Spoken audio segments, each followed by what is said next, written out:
tema de hoje, você pede e não recebe? Queridos irmãos, há alguns anos já, as igrejas do evangelho gostosinho, né? Do evangelho adocicado, eles pregam muita facilidade da bênção. Como é fácil, né? Tem aí uma ou duas ou três igrejas que elas até se retroalimentam das igrejas que dizem na palavra que o sofrimento faz parte da vida do crente. Daí eles dizem assim, se na tua igreja diz isso, pode vir para cá, porque aqui Deus vai cumprir a promessa.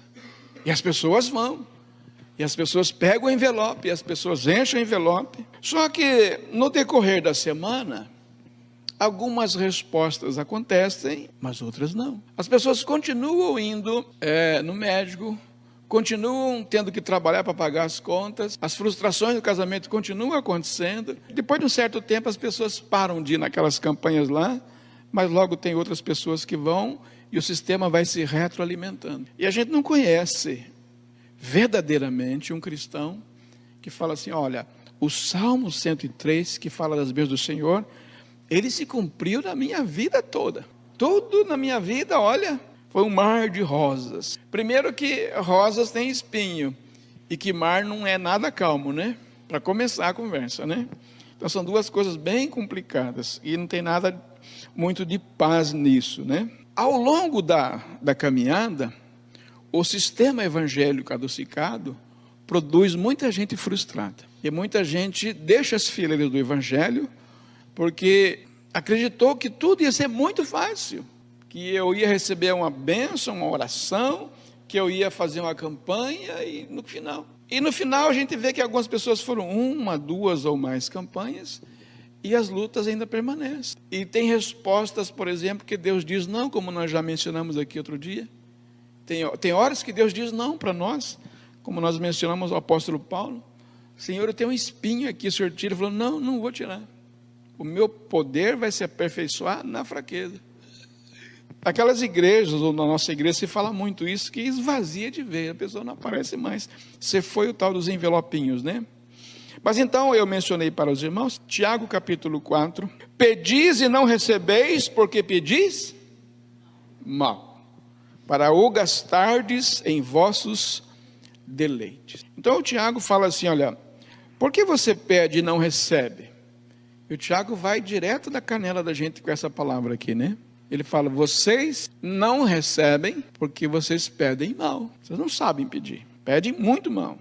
Vocês pedem para gastar em vossos deleites. E se a gente pudesse fazer, meus irmãos, uma lista, um arquivo, uma agenda do que nós pedimos para nós. Eu acho que a gente ia se surpreender se comparasse a agenda do que nós oramos com esse verso aqui. Porque quando nós oramos, fala assim, meu Deus e meu Pai, tu me conheces, tu sabes que eu preciso, e o meu, e o minha, e eu quero, e eu desejo, vem tudo aqui.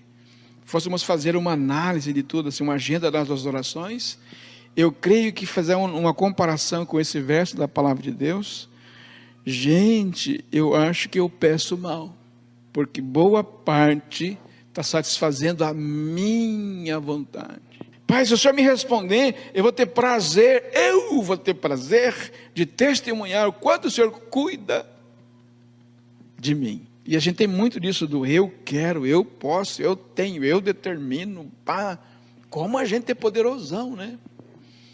E aí Tiago vem e dá uma chute na canela, a gente fala assim, vocês não recebem, porque vocês pedem mal. Quantas orações sobem aos céus? Quantas respostas descem para as vidas? Eu creio que a proporção é muito grande entre um e outro. Muita oração sobe. Mas será que recebe as mesmas respostas? Olhando para a nossa vida, ao longo da vida cristã, meus irmãos, olhando para outros irmãos, outros ministérios, a gente acredita que não.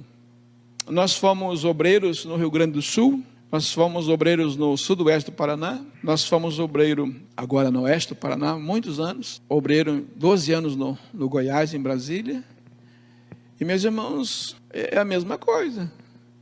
As lutas, as dificuldades, gente sonhando que as coisas vão acontecer, que Jesus trabalha com mágica, né? E é a mesma coisa, gente frustrada. Então, depende do tipo de evangelho que é pregado, vai produzindo na caminhada um monte de gente frustrada. E a coisa, meus irmãos, é assustadora, porque tem mais gente fora da igreja, que já foi da igreja, do que o povo que está na igreja. Alguém fala assim, qual é a maior igreja do Brasil? A Assembleia de Deus, verdade. Mas não tem outra que chega nem perto. Isso é IBGE dos últimos 20 anos. A segunda maior igreja, a Igreja Batista Brasileira. Tá, o dobro menor do que a Assembleia de Deus. Isso é verdade. Aí entram igrejas que crescem muito, mundial, universal, crescem muito, mas tem altos e baixos. Mas se nós somos bem sinceros, a maior igreja não são essas que a gente conhece, né, nem por estatística. A maior igreja que existe é a igreja que estava na igreja e que não está mais. É o povo desviado. É o povo frustrado, que as coisas não aconteceram. E aí nós devemos perguntar a nós e também a eles, por que você pede e não recebe? E aí o Tiago propõe uma resposta, uma reflexão. Pedis e não recebeis, porque pedis mal. Está pensando em você, está pensando no seu prazer, está pensando nas coisas que você vai conseguir com a resposta. E por isso não recebe. Mas ele não fica só nisso. Ao longo do livro de Tiago, e ao longo da palavra de Deus, o apóstolo Paulo e o Tiago respondem sobre isso. Não há dúvida que nós somos abençoados. Nós já lemos na abertura do culto. Salmo 103 é a prova que nós servimos um Deus que gosta de abençoar. E se você ler Deuteronômio 28, aí sim, né? Aí pronto, né? Aí Deus fala da galinha, do cabrito, da maçadeira, do bolo, de tudo, né? Deuteronômio 28 é assim, meu Deus, é bênção que não acaba mais. Então, por natureza, nós somos um povo abençoado. Mas nem sempre as nossas respostas de oração a gente alcança, nem sempre. Aliás, muitas delas não acontecem. Vamos à primeira questão. O que de fato nós buscamos? A palavra diz assim, pedis e não recebeis, porque busca para si próprio, o seu prazer próprio. E a palavra aqui, meus irmãos, é quase uma palavra para o lado sensual, para o lado assim, prazeroso mesmo. Uma palavra assim que vai sentir prazer pela... E por isso que não recebe, porque está pensando muito em si. Há muito do sentimento de orgulho nessa expressão aqui. O que de fato nós buscamos? Ou você pede a Deus e ainda assim deixa de receber, porque pede com propósitos errados, motivos egoístas.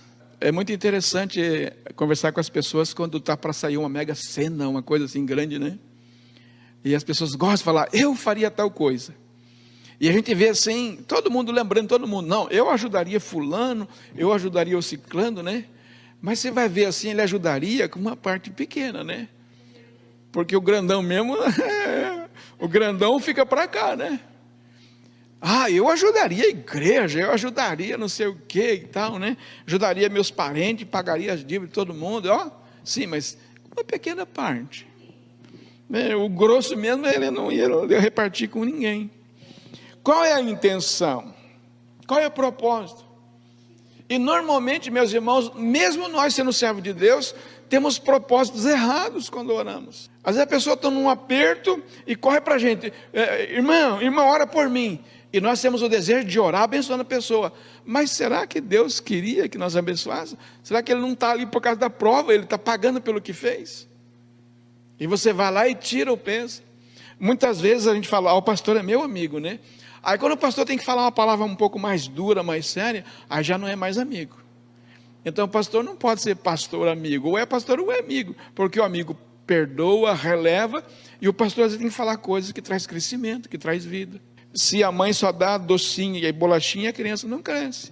Às vezes a criança não gosta, mas tem que comer outras coisas que a mãe está ali oferecendo. Sua intenção é quando você consegue o que deseja, gastá-lo em prazeres. Essa que é a sua intenção. Tiago está dando uma dura aqui. Aliás, todo esse capítulo de Tiago ali é uma palavra bem ardida, como se diz. Podemos pedir mal, pois nossos motivos não são tão certos ou puros para Deus. Talvez você fale assim, não, mas isso é uma coisa boa, é puro, eu fiz uma coisa bacana. Tiago está se referindo aqui, os seus motivos, os nossos motivos não são puros para Deus. E nem sempre, na nossa pressa do dia a dia, compreendemos bem a vontade de Deus. Se passamos correndo tudo na frente de Deus, Ele não está muito interessado. Mas aquele que habita no esconderijo do Altíssimo, aquele que permanece, aquele vai conhecer a verdadeira vontade de Deus. Olha o que o próprio Tiago diz no capítulo 4, no verso 5. Ou você acha que a Escritura diz em vão, o Espírito habita em nós, que habita em nós, anseia zelosamente? Essa palavra zelosamente aqui, algumas expressão é com ciúmes. Deus cuida de nós, sabe de tudo sobre nós, e tem um zelo muito grande com a gente, um ciúme muito grande, Ele sabe das coisas. E Tiago diz assim, não duvide que Deus não faz assim, não duvide que Deus é assim, olha como é que Ele faz. Está claro aqui essa palavra. Ou você acha que é em vão que a Bíblia diz isso? O Espírito nos cuida, nos anseia, nos espera de forma ciumenta, de forma zelosa. Ele tem um zelo, Ele sabe o que é bom para você, o que é uma coisa só prazerosa para um momento. Aqueles que desejando viver uma vida independente de Deus, na sua carreira, na sua vida, no entanto, não percebe quanto a sua vida é frágil diante de Deus. Tentando viver a sua própria vontade, não percebe quão frágil é. Então, para ser abençoado, para pedir corretamente, eu preciso pedir em acordo com Deus. O Deus que cuida de mim nos detalhes, que é ciumento. E a palavra ciumento aqui é zelo, é cuidadoso. Então, quando eu peço para Deus, alinhado com o que é a vontade dEle, pronto, aconteceu. O Salmo 103 se torna realidade. E às vezes nós temos uma briga interior, às vezes um sentimento de culpa. E tem muita gente nas fileiras do Evangelho servindo a Deus por culpa. O irmão falou, pastor, eu estou na igreja, eu tenho medo do inferno, tenho medo de morrer para o inferno. É por isso que eu estou na igreja. Ué, está servindo a Deus por culpa, por sentimento de medo. Enquanto que o Evangelho propõe para nós é uma alegria, é um prazer, é um relacionamento onde eu compreendo a vontade de Deus e alinho a minha vida à vontade dEle, então eu sei o que eu estou pedindo. Vamos aprender um pouco mais indo para frente. Uma segunda coisa, segundo Tiago, a desobediência é um impedimento. Por que você pede e não recebe? Porque pede mal. Mas como que é pedir mal? Por exemplo, a desobediência é um impedimento. Pedis e não recebeis, porque não são obedientes. Como assim? Tiago 1 e verso 22. A gente tem que ser praticante, obedecer essa mensagem. Sejam praticantes da palavra e não meramente ouvintes, traindo-se no engano do raciocínio, ao contrário da verdade. Ou seja, se eu não praticar, se eu não estiver alinhado com a palavra, a gente vai fazer furo no chão e não vai ganhar nada. Tem religiões mundiais que eles têm mantras, tem pessoas que já oraram anos em volta de uma pedra assim, que a pedra já afundou 30, 40 centímetros de tanto eles andaram. Tem pessoas que colocam um sino e daí tem que rodar uma coisa que fica esfregando no sino e fazendo um barulho, né? Cada giro que dá é uma mandala, é uma oração, é um mantra, cada uma, né? Cada uma daquelas.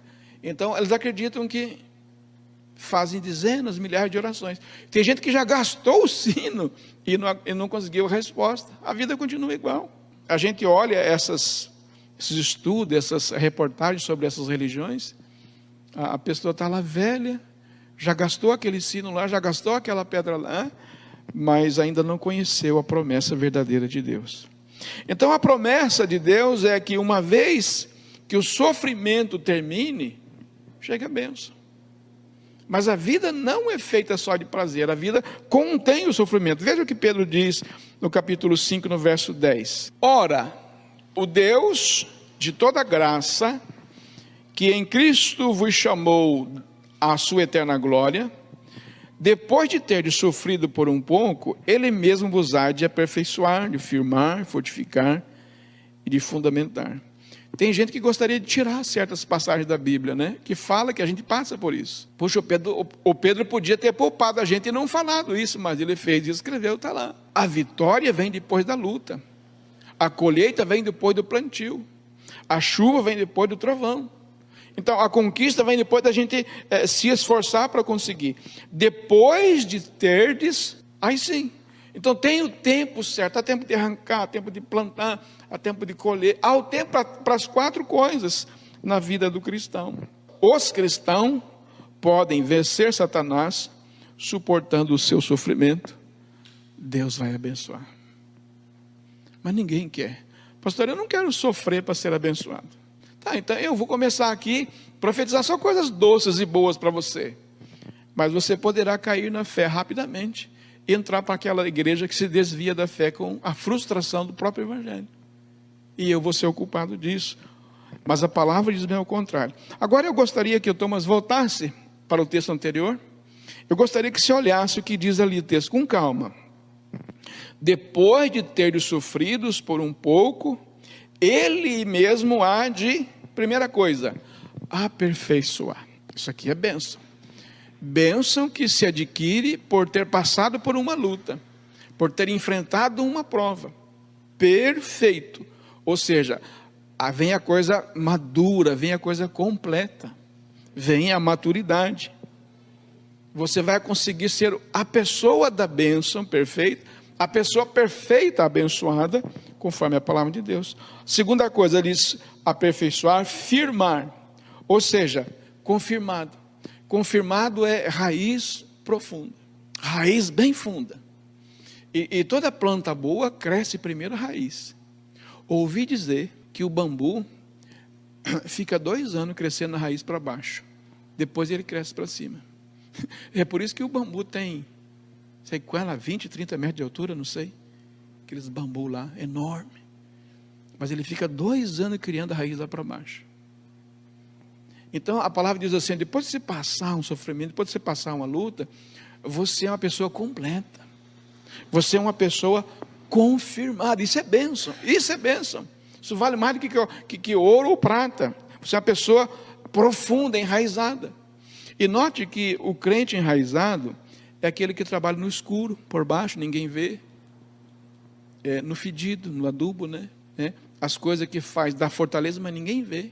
Ninguém elogia, ninguém. Você mesmo não sente muito prazer daquilo porque é trabalhoso. Estávamos na cidade de Pato Branco, plantando a igreja do Senhor lá, que graças a Deus está lá até hoje.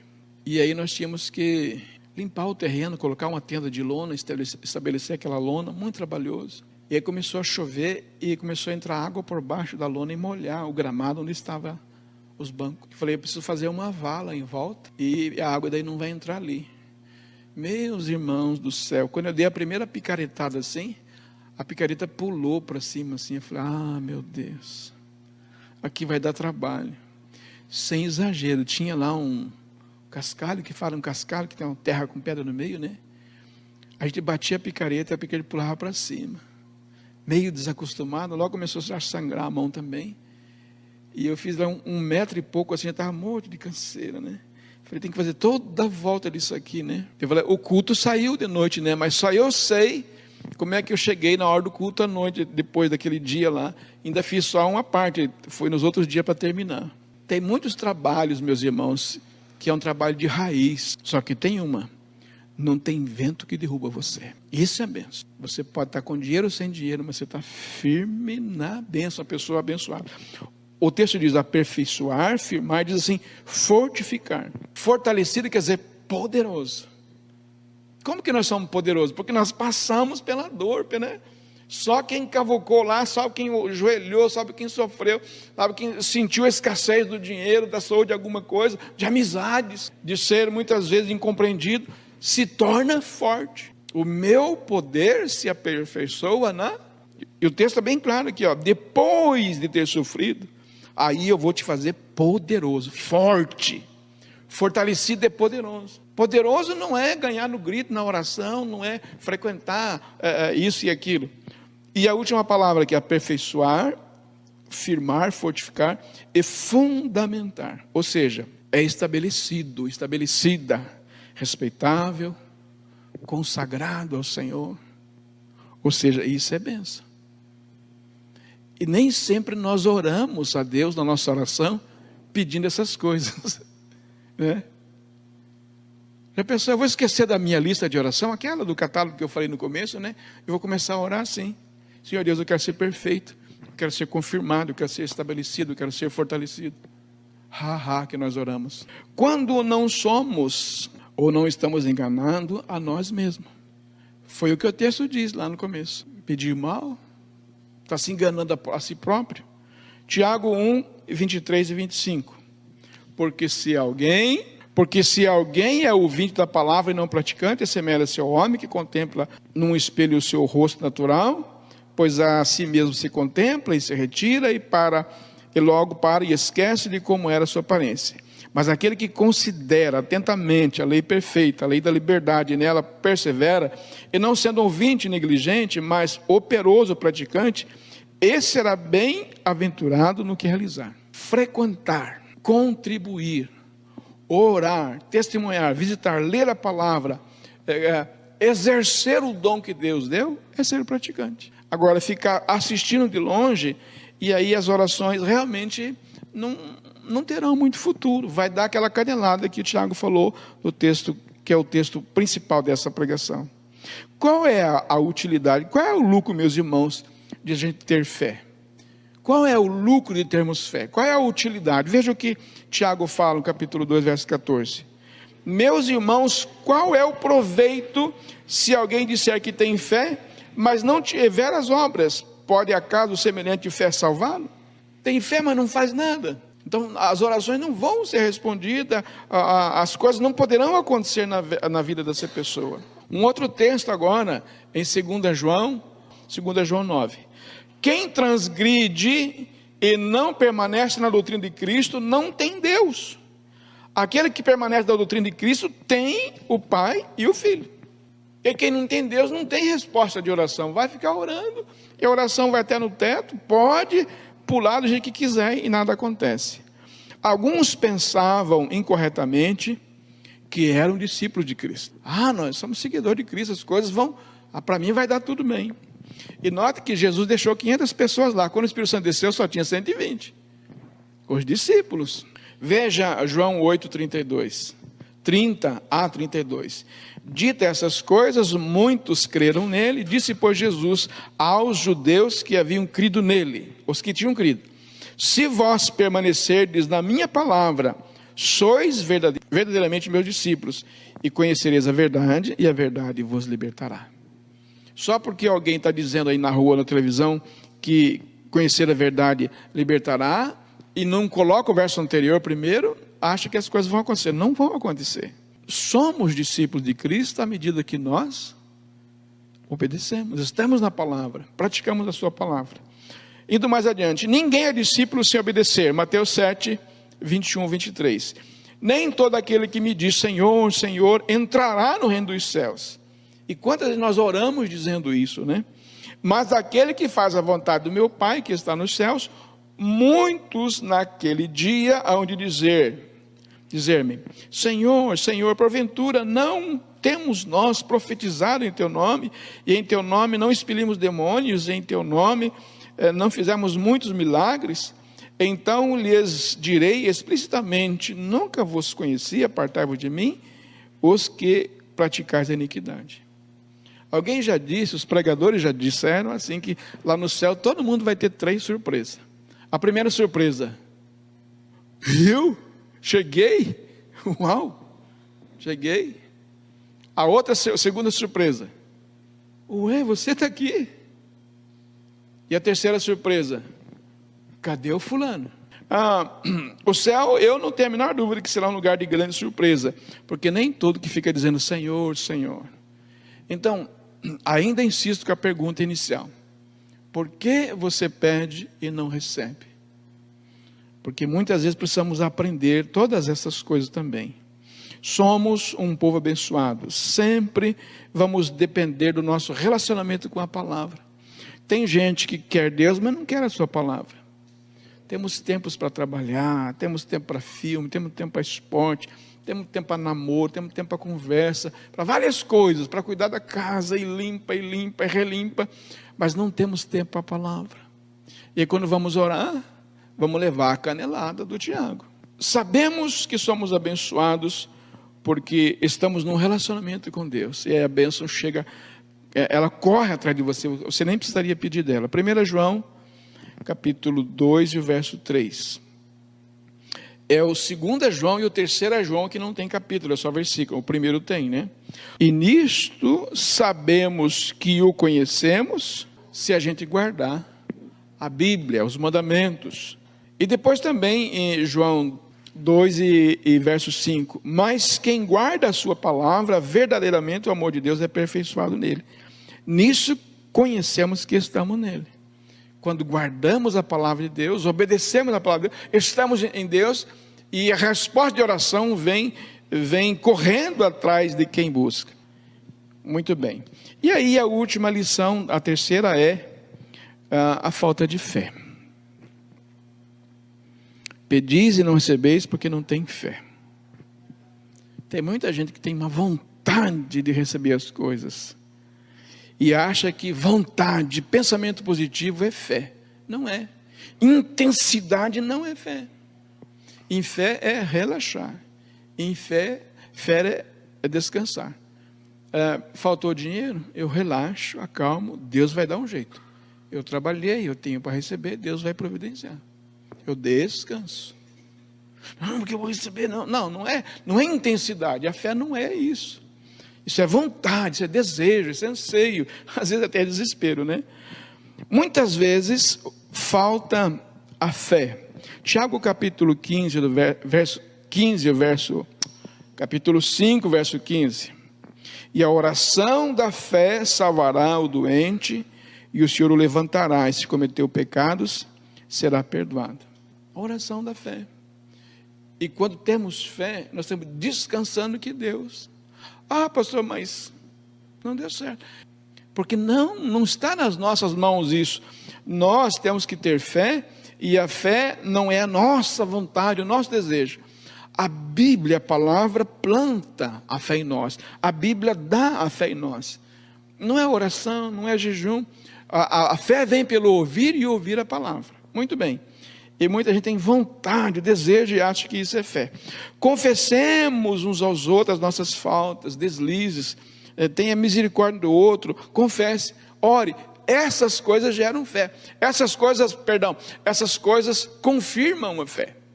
A fé só é gerada pela palavra. Essas coisas confirmam a fé, dá segurança da fé, e nós podemos aí então orar um com os outros, e aí seremos curados, sarados.